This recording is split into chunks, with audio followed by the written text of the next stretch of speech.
کی اور کچھ حد تک امریکہ کی کہ اسرائیل کی ڈومینیشن ہوگی پورے خطے میں، اس پہ رکاوٹ آ گئی ہے، اور اب زیادہ بیلنس آف پاور ہو گیا ہے جو ایران نے اپنی طاقت ظاہر کی ہے۔ بالکل صحیح۔ تو یہ نیا دور ہوگا، اس میں ایک دوسری طرف سے سیکیورٹی ارینجمنٹس جو بھی ہوں گی اس میں ایران کو شامل کرنا ہوگا۔ بالکل صحیح ہے۔ بریگیڈیئر صاحب، آپ کا پوائنٹ آف ویو لینا چاہوں گی، اس جنگ کے بعد آپ ورلڈ آرڈر کو تبدیل ہوتا ہوا دیکھ رہے ہیں اور طاقت کے توازن پر کیا اثر پڑے گا، آپ کی رائے دیں؟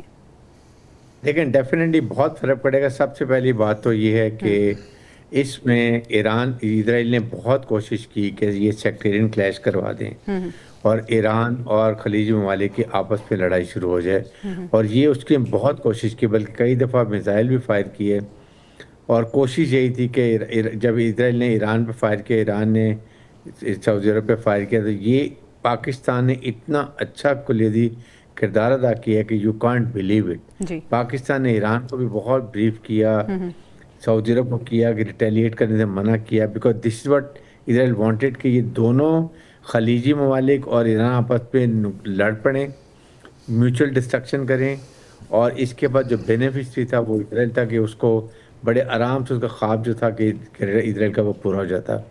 سیکنڈ، اب جس طریقے سے امریکہ نے رول ادا کیا ہے خلیجی ممالک کے ساتھ، I think they feel that یہ ان کو بٹریل کیا گیا ہے، اور اب ان کو نظر آ رہا ہے کہ ان کی مار کے حق میں پاکستان نے ان کی ایئر کرافٹ یوز کی ہیں، ان کی ٹیکنالوجی یوز کی ہے، اس کے بعد سائبر وارفیئر میں، الیکٹرانک وارفیئر میں، تو اب ان کی نظریں چائنا کی طرف بہت زیادہ جا رہی ہیں اور ساتھ رشیا کی طرف، because they feel they are more reliable friends, اور اس کے ساتھ اسلامک ممالک بھی ہیں ساتھ۔ تو میرے خیال میں، اور امریکہ نے اپنے آپ کو الائن زیادہ کر لیا۔ اب دیکھیں کہ اس نے پورا آئل جو وینزویلا کا، اس کے بعد کیوبا کا، یہ کولمبیا، یہ سب وہ کہتے ہیں اب میں آئل کا مجھے یہ ختم ہوئی، کیونکہ ایران میں بھی آ اسی لیے رہا تھا کہ چائنا کو کارنر کرنے کے لیے کہ اس کا آئل لے لے۔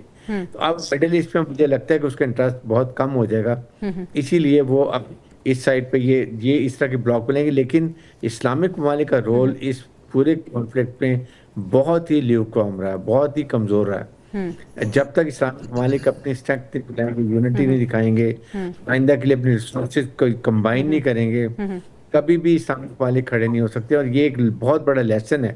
ایران نے اگر ایک ملک اکٹھا ہو کے ریزیلینٹ کر کے مقابلہ کر سکتا ہے، وائی ناٹ 57 ممالک اس کی طرف کوئی بھی نہیں دیکھ سکے گا۔ ریسورسز بھی ہیں، پیسہ بھی ہے، ٹیکنیکل نو ہال بھی ہے، مین پاور بھی ہے۔ What is the problem? صاحب بڑا امپورٹنٹ پوائنٹ آپ نے ریز کیا ہے، یہی سوال میں واغ صاحب کے سامنے رکھنا چاہوں گی۔ واغ صاحب، ایران کا اسٹرانگ ہونا مسلم امہ کی بقا کے لیے کتنا ضروری ہے، اور مسلم ممالک کا الائنس بننا ایک نیو ورلڈ آرڈر میں کتنا ناگزیر ہو چکا ہے؟ دیکھیں، جیسے آپ پہلے سوال کر رہی تھیں نا کہ اس کے اثرات کیا ہیں، میری نظر میں ایک تو اس کا سب سے بڑا اثر یہ ہوا کہ امریکہ کو جو غلط فہمی تھی نا وہ دور ہو گئی کہ اس کو کوئی ریٹیلیٹ نہیں کر سکتا، اس کا جب دل چاہا جس کو مرضی مسل لے اور جو چاہے وہاں اپنا حکم صادر کر دے۔ کم از کم ایران نے اس بات کو غلط ثابت کر دیا۔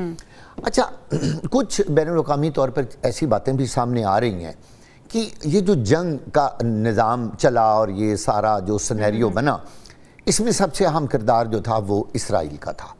کچھ عرصہ قبل اسرائیل اور موساد نے پینٹاگون میں ایک بہت بڑی بریفنگ دی ٹرمپ کو اور وہاں کے مقامی ذمہ دار لوگوں کو، اور وہاں ان کو یہ کہا گیا کہ ہم لوگ ایران پہ اگر اکٹھے حملہ کر دیں تو سب سے پہلے تو ایران کی لیڈرشپ ختم ہو سکتی ہے، ایران کا جو ایٹمی نظام اگر وہاں پہ ہے تو وہ ختم ہو جائے گا، اور وہاں پہ رجیم چینج ہو جائے گی۔